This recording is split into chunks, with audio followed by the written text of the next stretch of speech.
안녕하십니까. 오늘은 수요일입니다. 네. 인사 한번 하고 시작하겠습니다. 네. 안녕하십니까. 네, 반갑습니다. 네. 자, 오늘은 수요일입니다. 그죠? 네. 네. 시편 촬영하는 날인데 내일은 또 수능입니다. 확실히 수능 날짜가 다가오니까 날씨가 추워져요. 이게 무슨 뭐 징크스냐 뭐 이렇게 이야기하는데 겨울이잖아요. 그렇죠. 겨울은 추워요 원래. 그리고 우리 집에도 수능생이 한 명 있습니다. 딸내미. 뭐 수능을 잘 보냐 못 보냐 이 참 중요하죠. 중요한데 그보다 더 중요한 것은 아이들이 건강하게 자라서 정상적인 어떤 컨디션 같은 학생으로 잘하나. 수능 시험장에 들어간다는 거 이것만 해도 대단히 감사할 이유예요. 여러 가지 사연으로 공부를 할 수 없는 상황에 처해진 또 많은 수험생들이 있잖아요.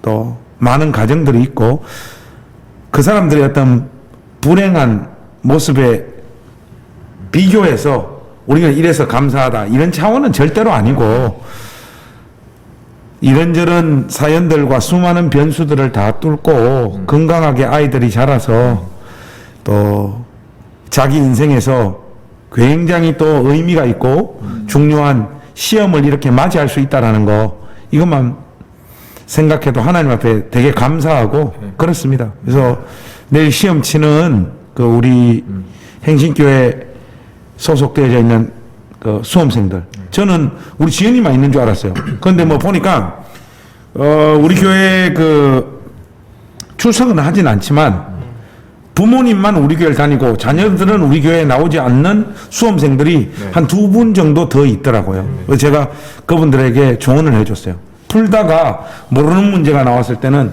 2번으로 몰아라. 3번이죠. 그만 안 해? 좋습니다. 자, 이제 수능 이야기는 그만하고 이제 오늘 이 시편 59편을 한번 정리하도록 하겠습니다. 먼저 이 시편 59편을 우리가 이해하기 위해서는 배경이 중요하죠. 근데 이게 배경적인 오늘 힌트는 상당히 좀 긴 문장으로 오늘 우리에게 이 시편 자체 안에서 소개를 하고 있습니다. 우리 김영근 전사님 배경을 좀 간략하게 설명해 주시면 좋겠습니다. 여기 보게 되면 사울이 사람을 보내어 다윗을 죽이려고 그 집을 지킨 때라고 나와 있는데요. 이게 지금 배경으로 되고 있는 게 아무래도 이제 사무엘상 19장을 배경으로 하고 있습니다. 그래서 그 사울이 악한 영에게 휩싸여서 자꾸 다윗을 죽이려고 하잖아요. 창을 던져서 벽으로 꽂으려고 하고. 근데 그런 정황 속에서 한 번은 이제 사울의 딸인 미갈이랑 다윗이 결혼을 했잖아요. 그렇죠. 그 집으로 암살자들을 보내는 거예요. 그래서 암살자들을 보내서 다윗을 죽이려고 했는데 그 소식을 미갈이 미리 들었고 알고 있어서 창을 통해서 다윗을 구출해내는 그런 배경을 가지고 있는 시인. 어떤 그 굉장히 긴박한 이런 상황 가운데 미갈의 어떤 재치 내지는 지혜로 다윗을 구하는 이런 어떤 배경입니다. 그죠? 그런데 제가 이 59편을 한번 쭉 읽어보니까 뭔가 단어가 반복되어지는 느낌은 많이 못 받겠지만은 내용이 좀 계속해서 반복되어진다고 해야 되나? 그래서 앞에 나온 어떤 단락이나 어떤 표현들이 후반부에 가서 조금 다르게 거의 비슷하게 이렇게 이걸 뭐라고 해야 됩니까? 이렇게 병치라고 해요. 병치? 병치는 똑같은 표현이 이렇게 이렇게 라임에 맞게 배치되어지는 거고 이 뭐라고 어떻게 비슷한 내용이 이렇게 같이 배열되어져 있는 세트? 대구? 세트? 어쨌든 그런 느낌을 좀 많이 받게 돼요. 박병현 전사님 오늘 이 시의 구조에 대해서 좀 설명해 주시면 좋겠습니다. 네, 오늘은 17절까지가 다소 좀 깁니다. 그래서 여러분들이 이 시편을 이해하실 때 쉽게 보시면 크게 두 개로 보시면 돼요. 오늘 말씀해 주셨던 것처럼 첫 번째 부분은 1절에서 10절이에요. 그리고 두 번째 구조가 11절에서 17절입니다. 아하, 깔끔하네. 네네.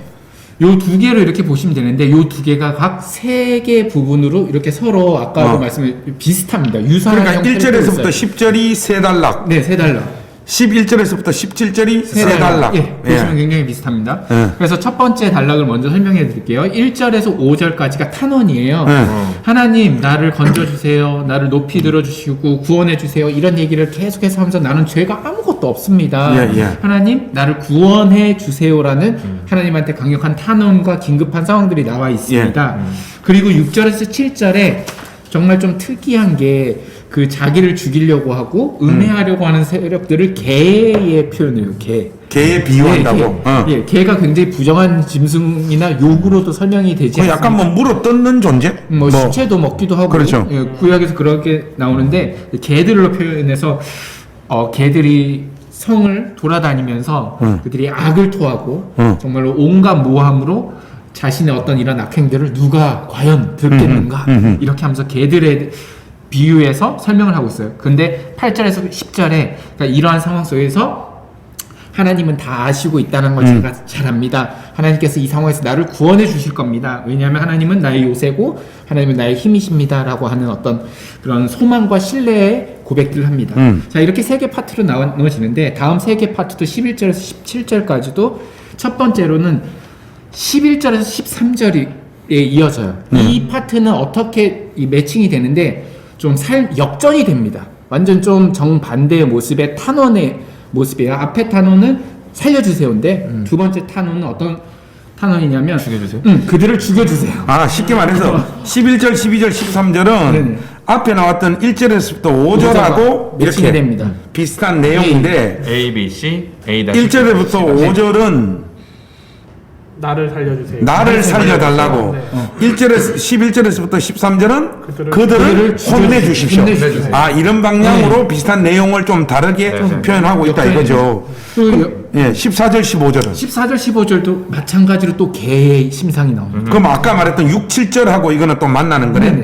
또 아까 6, 7절은 개들이 날 죽이려고 돌아다니는데 14절, 15절은 이 개들이 그렇게 다녀봤자 나도 못 찾을 거고 그 소용이 없고 항상 그렇게 기진맥진해서 그냥 떠돌이 개처럼 그렇게 되는 모습을 표현을 하고 있어요. 그 16절, 17절은 마지막으로 감사와 찬양인데 이거는 마치 읽어보시면 하나님께서 이미 나를 구원해 주셨기 때문에 감사합니다. 이런 소망의 확신과 찬양으로 바뀌어져 있습니다. 그러니까 앞에는 이렇게 해줄 겁니다. 하나님이 어떤 신뢰를 나타내고 있다면 16, 17절은 이미 하나님이 하신 거에 대한 감사와 찬양에 대한 어떤 그런 모습. 거네. 네네네. 그러니까 쉽게 말해가지고 이 시의 구조는 간단해요. 자기를 붙잡으러 오는 사울과 사울의 꼬봉들, 그들 향하여 다윗이 하나님 저들을 혼내주십시오. 그리고 저들의 손에서 나를 구원해 주십시오 말하는 부분이 하나. 그리고 그 다음은 자기를 잡으러 오는 자들을 개에 비유해가지고 아주 그들이 하나님 앞에서 펼쳐 보이는 악행들은 또 그들의 모습은 이런 꼴이다라고 말하는 부분. 그 다음은 하나님의 은혜와 자비와 긍휼이 자기 삶을 지킬 거라는 것. 그걸 확신하면서 하나님을 찬양하는 것. 이 세 가지 내용이 나와 있는데 이걸 두 번 반복하는 것. 맞습니다. 이게 이 시의 그죠? 구조다. 이렇게 여러분들이 이해하시면 좋겠습니다. 다 좋은데 오늘 본문에서의 어떤 메시지가 우리가 좀 찾아봐야 될 것 같은데 이게 참 쉽지가 않아요. 뭐 굳이 적용을 하자 그러면 간단하게 이렇게 적용할 수 있겠지만은 우리가 또 그런 너무 평범한 이야기를 하려고 여기 앉아 있는 건 아니잖아요. 자, 우 목사님. 오늘 이 박병현 전사님이 나눠주신 이 구조적인 설명 가운데 어떤 메시지가 좀 눈에 보이십니까?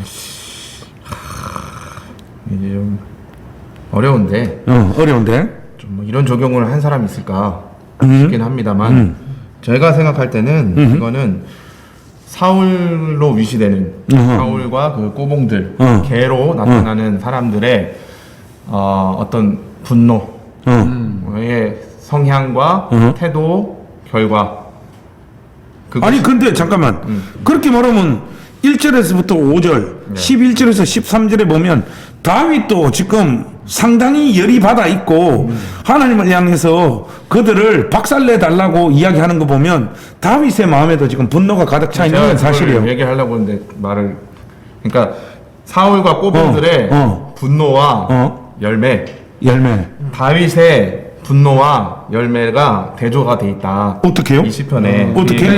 뭐냐면 지금 목사님이 말씀하신 내용에 힌트가 있는 게 지금 보면 6절 7절에 보면 개들이 막 성을 두루 다니잖아요. 그렇죠. 여기 표현 개처럼 울며 성으로 두루 다니고 악을 토하며 그들의 입술에 칼이 있어 이렇게 하잖아요. 표현이 죽이네요. 입술에는 칼이 있다. 그렇죠. 악을 토한다는 거는 뭐 예를 들면 다윗한테 욕설을 한다든지 아니면 사울에게 있는 어떤 다윗을 향한 시기심과 그가 악령에 휩싸여 갖고 뭐 괜히 죽이려고 했습니까? 다윗을 나쁜 놈을 만들었겠죠.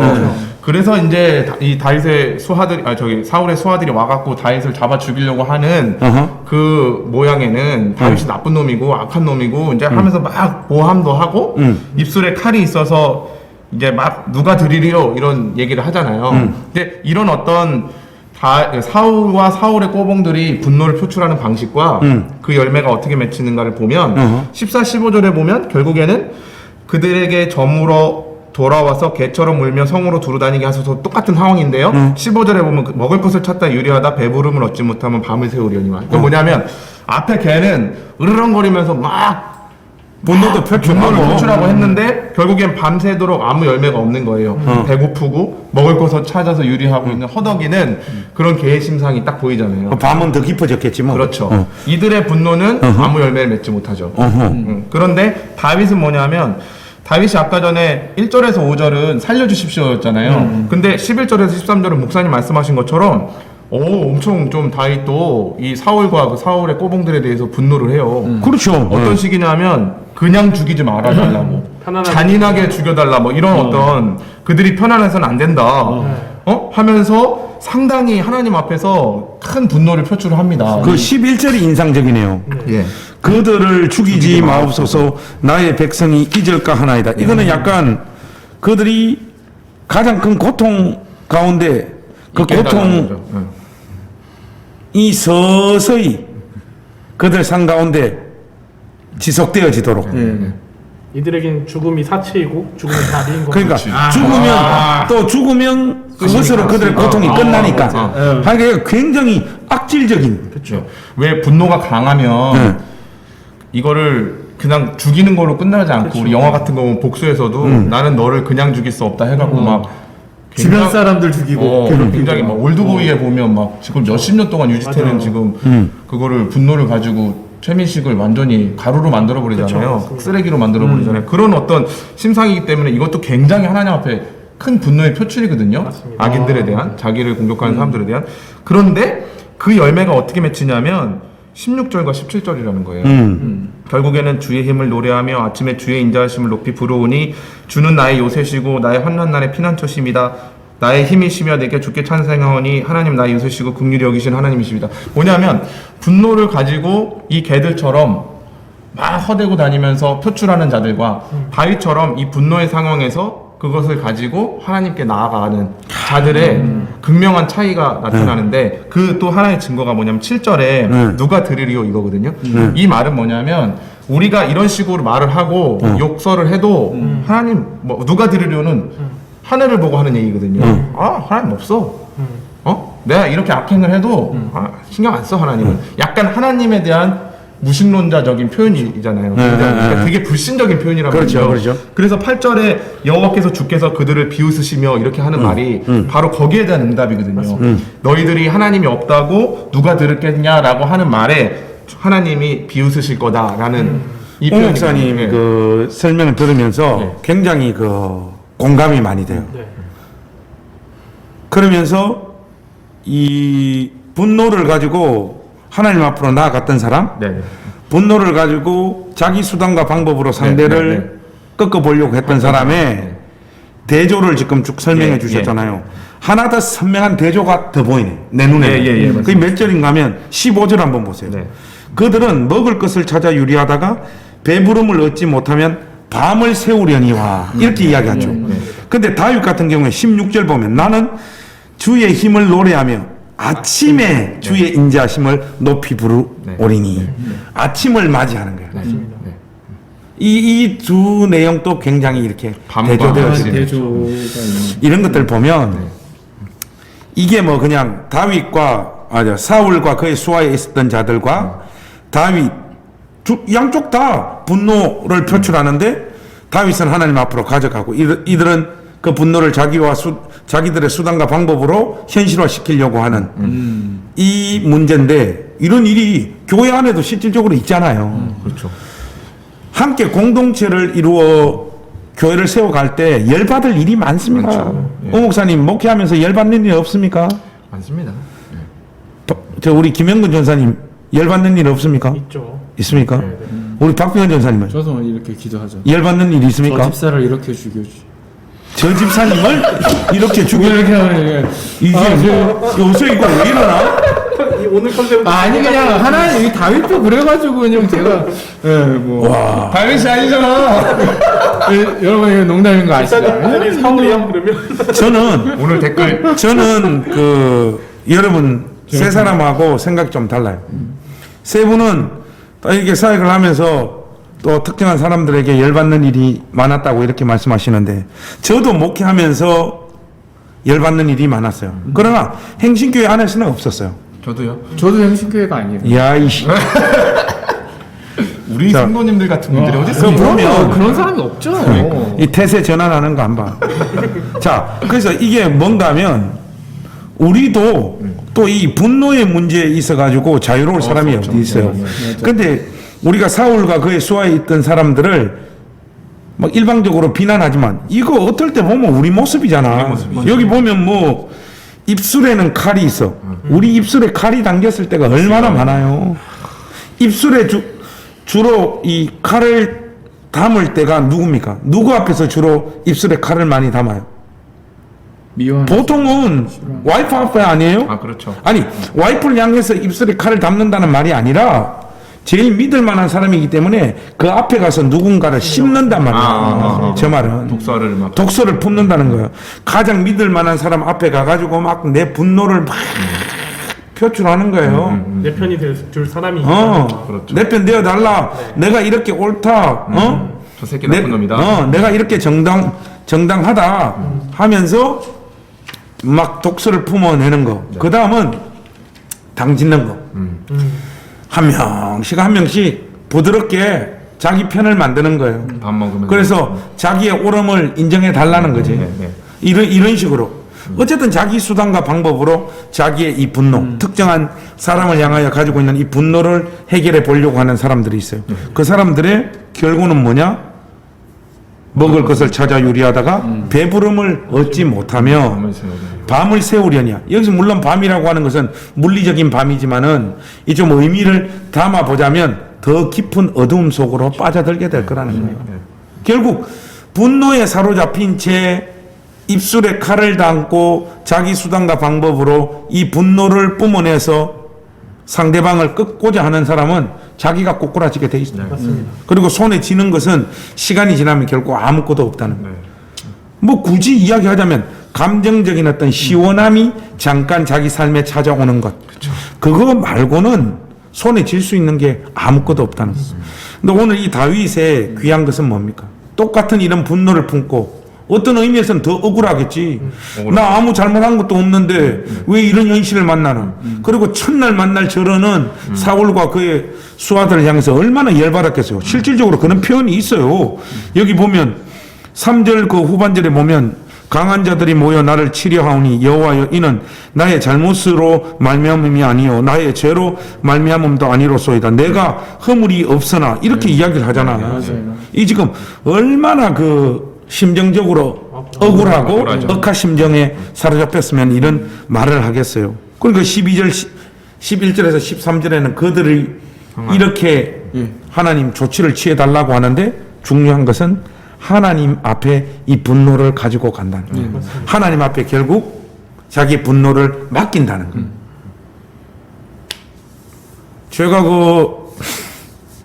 작년도 다니엘 기도회 갔다가 오니까 여기저기서 전화가 엄청 오더라고요. 오는데 강남에서 어떤 권사님이 한번 보자 해가지고 갔어요. 가니까 아이고 목사님 목회한다고 수고 많으십니다 하면서 그 고기를 사주시더라고. 제가 어떤 사람인가 하면 강남에서 고기를 먹어본 사람입니다. 여러분 못 먹어봤잖아요. 네. 예. 근데 먹고 난 다음에 그 권사님이 하시는 말씀이 너무 황당하기도 하고 재밌기도 해요. 아직까지 기억하는 게 있는데 어쩌면 이렇게 고생을 많이 했냐고 얼마나 힘들었냐고 여기까지는 참 위로가 되고 좋았어요. 목사님 그런데 저는요 태어나서 이때까지 한 번도 화를 내본 적이 없어요. 이렇게 얘기합니다. 그분이 그러니까 강남에서 나셔서 강남에서 한평생 사시면서 감정적으로 동요하거나 부대낄 만한 현실이 한 번도 없었다는 거죠. 와, 그 이야기 들으면서 이런 사람도 있구나 이런 생각이 드는데 그러나 그거는 정말로 만에 하나 천에 하나 있는 경우고 보통은 우리도 다 분노에 사로잡히잖아요. 또 분노에 사로잡히다 보면 이걸 가지고 자기의 어떤 수단으로 그 상대방을 꺾고자 우리도 굉장히 많이 애를 쓰는 사람이잖아요. 저는 이 사실에 대해서 너무 부끄러워요. 근데 오늘 이 다윗의 모습을 보면서 분노가 흘러 넘쳤을 때 결국 이 분노를 가지고 하나님 앞으로 나아가서 이 분노를 뿜어야 된다는 거. 그러면 하나님 앞에 나아가지고 저주하는 기도해도 되느냐? 저는 해도 된다고 봅니다. 왜냐? 결제는 하나님이 하시니까. 그렇죠. 나는 그 가운데 사로잡혔던 어떤 내 시야, 나의 지식, 나의 어떤 한계 안에서 보여지는 그 현실로 하나님 앞에 가서 마음을 막 쏟아붓고 저 인간, 저 왼수 벌하여 주시고 두들겨 주시고 공의와 정의를 집행해 달라고 기도하면서 기도하면 이게 막 방언으로 바뀌어가 미시파트 짜딱까 막 이렇게 막 방언이 막 터지기 시작을 하죠. 그죠? 미숫가루랑 짜파게티 네, 말씀하시는 줄 알았어요. 어떤 사람 지난주 설교하고 났더만 미숫가루와 뭐 짜파게티 뭐 이러면서 이야기를 하던데 어쨌든 뭐 미숫가루와 짜파게티 미슈파트 짜떼까 뭐 이렇게 방언이 터지죠. 근데 하나님 앞에 나아가서는 어떤 기도를 해도 돼요. 맞아요. 그 기도를 들으시고 하나님은 우리의 중심을 꿰뚫어 보시는 분이고 또 우리의 그 기도를 들으셔서 하나님이 결제하셔서 하나님이 집행하실 거예요. 특별히 우리가 열받을 때 분노의 감정에 사로잡힐 때 하나님 앞에 기도하러 들어가야 된다는 거예요. 열받을 때 어떤 액션을 취하면 백발백중 자기가 다친다는 거죠. 오늘 이게 59편이 우리에게 던지는 핵심적인 메시지다. 하나님께 기도한다는 게 하나님 들으신다는 확신이 있는 거잖아요. 당연하죠. 그러니까 7절에서 이 개들은 예. 누가 들으리요 하는 거 보니까 아무도 안 듣는다는 거지. 누가 들으리요 얘는 기도를 안 하는 거야. 근데 다윗은 하나님이 듣습니다 하는 걸로 지금 극명하게 대조가 되는 걸 보는데 와 이건 참 우리는 마음이 안 좋거나 예. 분노하거나 다운될 때는 기도를 안 하잖아요. 맞습니다. 예. 주로. 그래서 보세요. 이 기도도 이거예요. 이걸 비유하자면 지금 다윗이 열 받았어요. 하나님 앞에 갔어요. 하나님, 저 새끼들 나 죄 없는데 매일 나 괴롭히는데 하나님 가만 계시면 안 됩니다. 저들에게 고통을 주시되 한 방에 죽지 않고 서서히 말라가도록 하나님 쉽게 죽이지 마십시오. 11절에 나와 있잖아요. 맞아요. 그리고 그 13절에 보면 진노하심으로 소멸하시되 없어지기까지 소멸하사 하나님 없애버리시되 흔적도 찾아볼 수 없도록 저들을 완전 없애주십시오. 이 지금 분노에 가득 차서 하나님 앞에 기도합니다 하다가 16절 보세요. 기도가 바뀝니다. 맞습니다. 나는 주의 힘을 노래하며 아침에 주의 인자심을 높이 부르오리니 주는 나의 요새시며 나의 환난 날에 피난처 시민이이다. 나의 힘이시여 내가 주께 찬송하오니 완전히 이제 바뀌어요. 하나님은 나의 요새시며 나를 긍휼히 여기시는 하나님이심이니이다. 이 기도가 분노에서 굉장히 그 평안해졌어. 분위기가 그죠? 네. 굉장히 강렬했다가 평안하게 하나님께서 이 일을 조치하시고 내 삶은 하나님의 능력이 오른팔로 감싸고 지키시고 내 삶에 긍휼을 베풀어 주실 분이시다. 그 확신을 가지게 되다. 목사님 말씀하셨던 것처럼 분노가 진짜 극에 달았는데 그런 마음까지도 하나님한테 가져가서 기도하면 네. 그냥 이런 마음이 하다 보면 나올 것 같아요. 알아서 그래서 정말. 실용적인 좀 적용을 하자면 저는 이렇습니다. 분노가 넘쳤을 때 제일 멍텅구리 바보가 누구냐?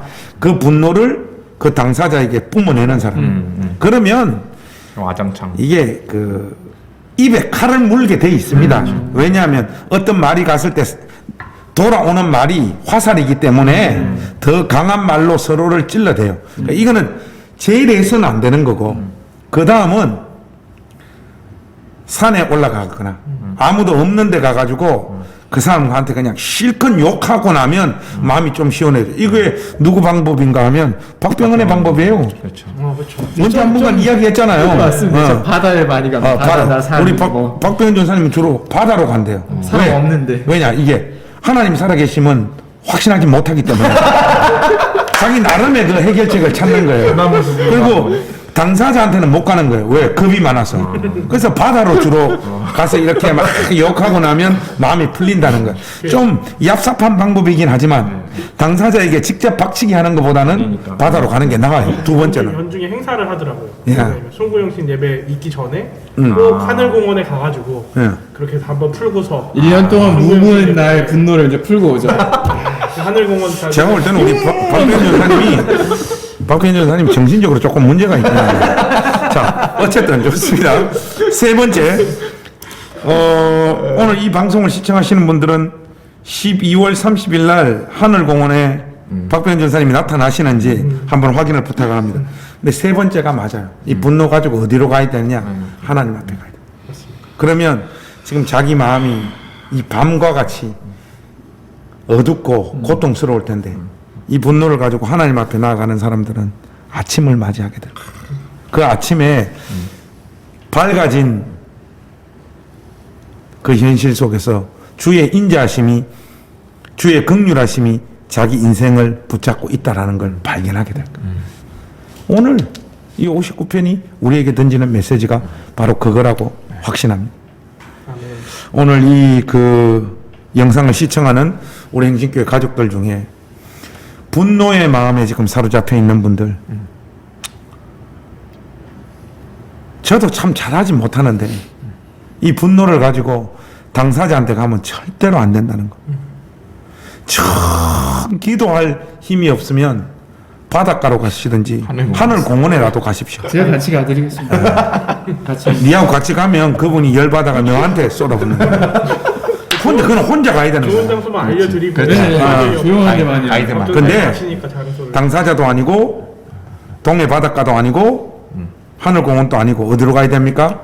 하나님 앞으로 이 분노 가지고 갈 때 우리가 미처 상상하고 생각하는 것보다 훨씬 더 나은 방법으로 하나님께서 공의를 집행하게 되실 거라는 거예요. 그리고 우리 각자의 삶에는 주의 긍휼하심으로 함께 하실 거라는 거.